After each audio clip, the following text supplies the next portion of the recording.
Сухой кашель у ребенка после влажного, что это значит? Сухой кашель у ребенка после влажного, что это значит? Известно, что самый распространенный симптом острого респираторного заболевания – это кашель.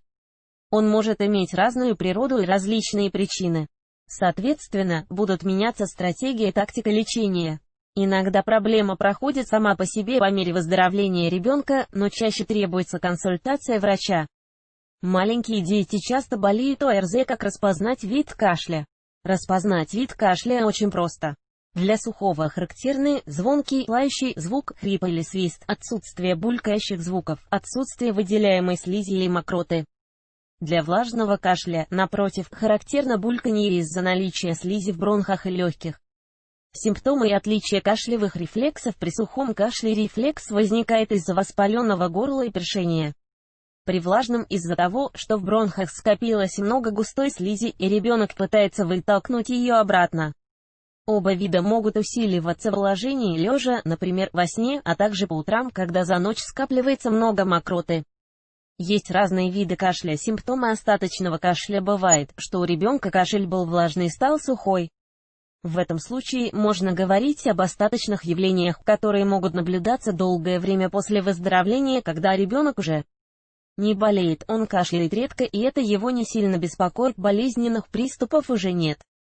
Для того, чтобы остаточные явления прошли скорее, врачи часто назначают физиотерапию, фитотерапию.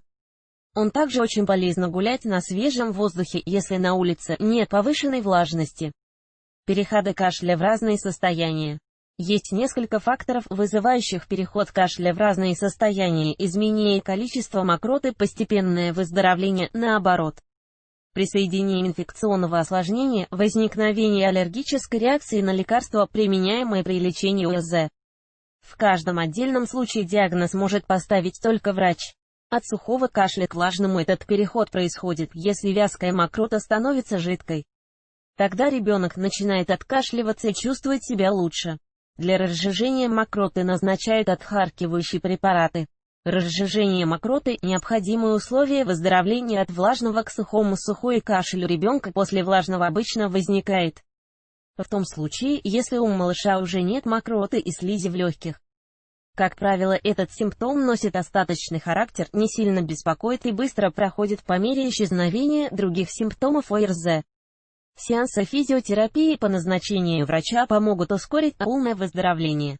Причина переходных процессов. Когда у ребенка мокрый кашель перешел в сухой, это связано с окончанием периода интенсивной выработки слизи. Обратный процесс, наоборот, свидетельствует об увеличении количества мокроты и ее разжижении, при этом может подняться температура. Когда один вид кашля у ребенка переходит в другой, родителям необходимо проконсультироваться с педиатром, отменить ранее используемые лекарства и затмить их новыми по назначению врача, оценить самочувствие ребенка, улучшилось оно или ухудшилось при необходимости. Сделать рентген, флюорографию и другие дополнительные исследования. Также педиатр может назначить общий анализ мочи и крови.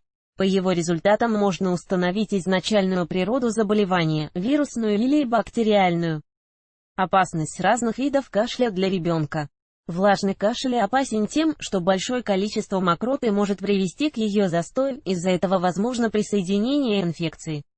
Опасность сухого заключается в следующем: усиливается раздражение горла, может появиться охриплость голоса, малыш не может нормально есть и спать. Ночной кашель может оказаться симптомом стеноза гортани или ложного крупа.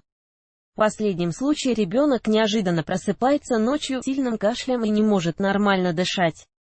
Необходимо срочно вызвать скорую помощь для снятия приступа, иначе младенцу будет стремительно становиться хуже.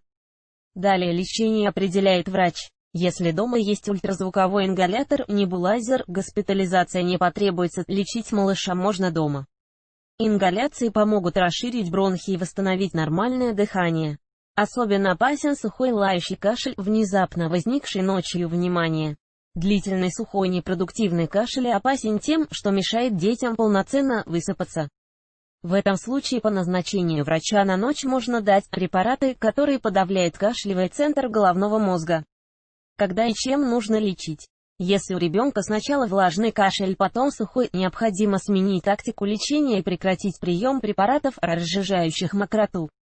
Эти препараты выпускаются в различных лекарственных формах: сиропы, суспензии, таблетки, капли. Если кашель вызван пневмонией или бронхитом, врач может назначить инъекции антибиотиков.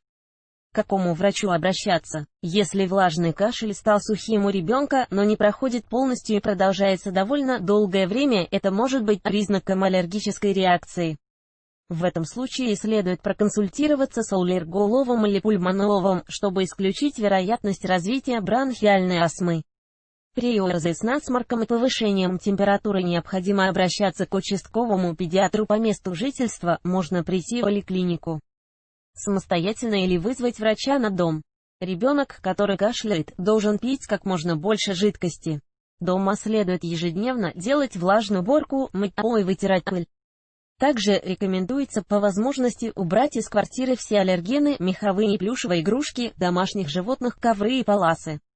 Давать любые отхаркивающие препараты следует в первой половине дня, но не на ночь. Эти лекарства увеличивают объем мокроты, поэтому, если ребенок примет их вечером, ночью он будет чаще кашлять. Дозировка любых препаратов должна строго соответствовать возрасту. Комаровский про кашель. Известный педиатр Комаровский утверждает, что при лечении детских ОРЗ самое главное – не прием лекарств, а создание для ребенка благоприятных условий жизни. Для этого необходимо как можно чаще проветривать комнату больного. Если у крохи нет температуры, можно смело выходить на прогулку. Обильное питье способствует разжижению мокроты и ее лучшему отхождению, что значительно облегчает самочувствие больного. Сбивать температуру, если она ниже 38 градусов, не стоит.